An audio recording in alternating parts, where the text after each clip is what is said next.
Assalamualaikum warahmatullahi wabarakatuh. Selamat malam semua. Hari ini aku mau membahas tentang sifat-sifat manusia, cara menghadapi sifat manusia, cara memilih manusia mana yang patut untuk dikumpuli dan yang tidak pantas untuk dikumpuli. Nomor 1, sifat-sifat manusia ada yang baik, jahat, munafik. Nomor 1, sifat manusia yang baik itu dia apa adanya. Maksudnya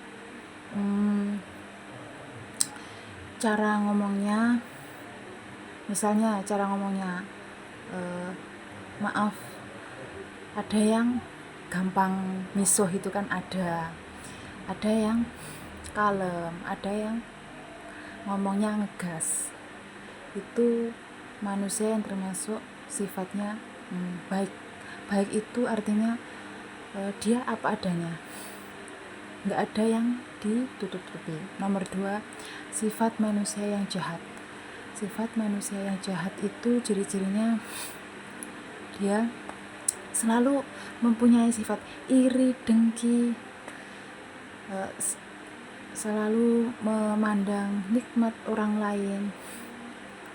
Misal melihat nikmat orang lain itu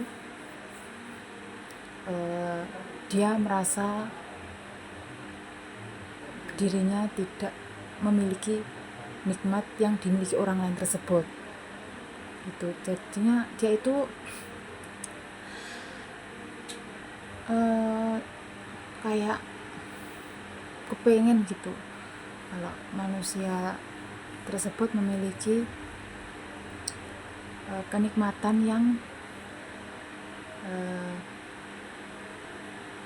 mewah, padahal pasti di belakang nikmat manusia tersebut atau kesuksesan manusia tersebut, di belakangnya pasti ada sebuah perjuangan, dan perjuangan itu diawali dengan proses. Akhirnya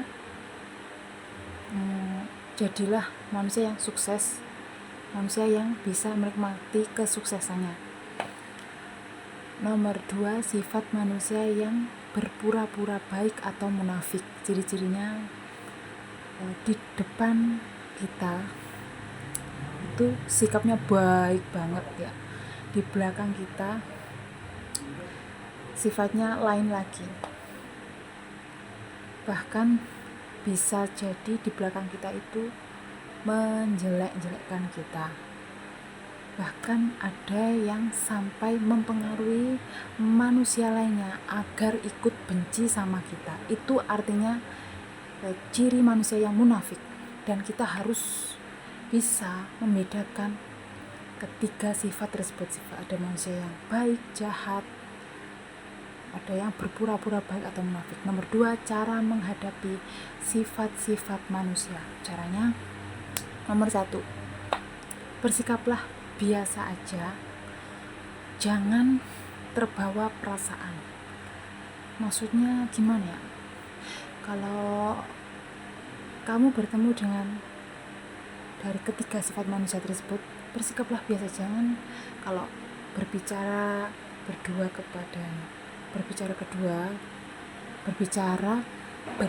kepadanya punya komunikasi, jangan melibatkan perasaan, nanti malah bikin penyakit gitu. Terus selanjutnya, cara menghadapi sifat-sifat manusia tersebut ya gimana, kalau ada omongan baik kita resapi atau kita ambil sisi positif dari omongan baik tersebut. Kalau ada omongan yang tidak baik, kita ibaratnya gimana ya, ibaratkan seperti angin lewat. Nomor 3,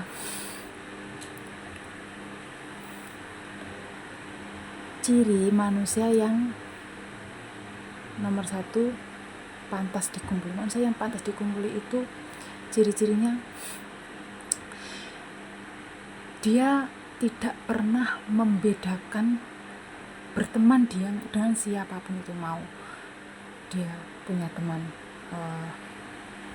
anak orang nggak punya, mau dia temenan sama orang dengan anaknya orang kaya, dia itu tidak pernah membeda-bedakan. Jadi semua dikumpulin gitu.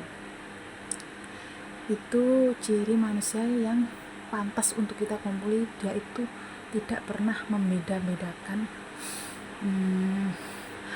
manusia kaya dan manusia miskin. Di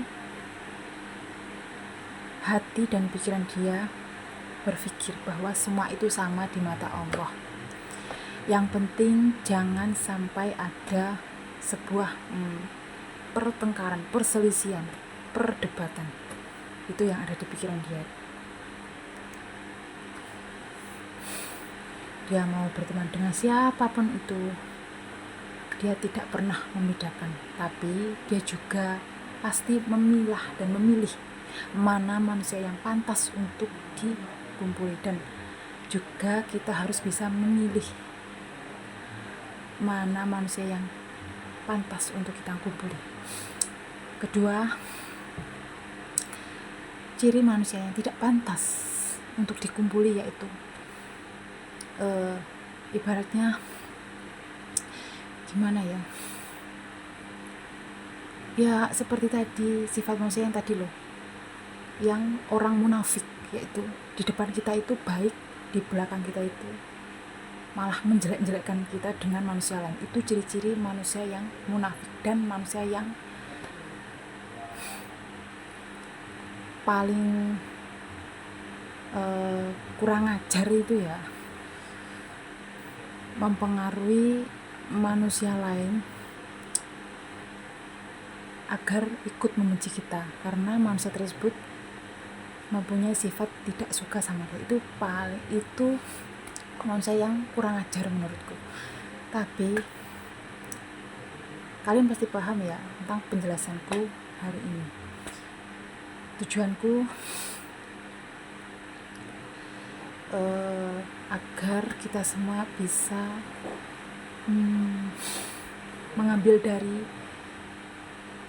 omongan yang aku tadi ucapkan, ambil sisi positifnya, buang sisi negatifnya. Maaf jika ada salah-salah kata, dan ini tidak bermaksud untuk menyindir siapapun.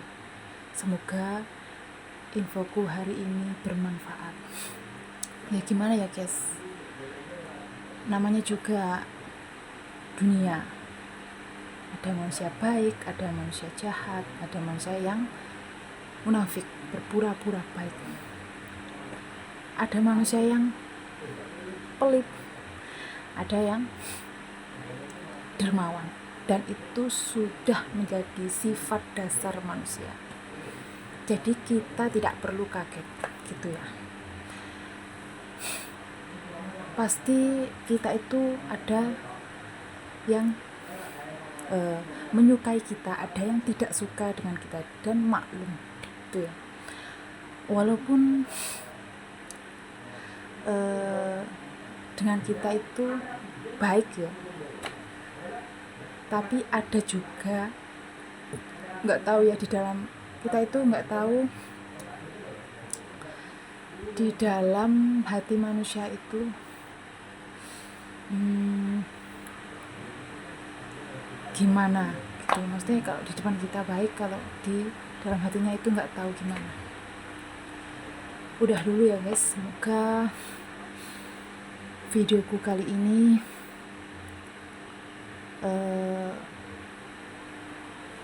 bisa kalian mengerti gitu ya apa yang aku sampaikan tadi. Mohon maaf apabila ada salah-salah kata. Akhiron, wassalamualaikum warahmatullahi wabarakatuh.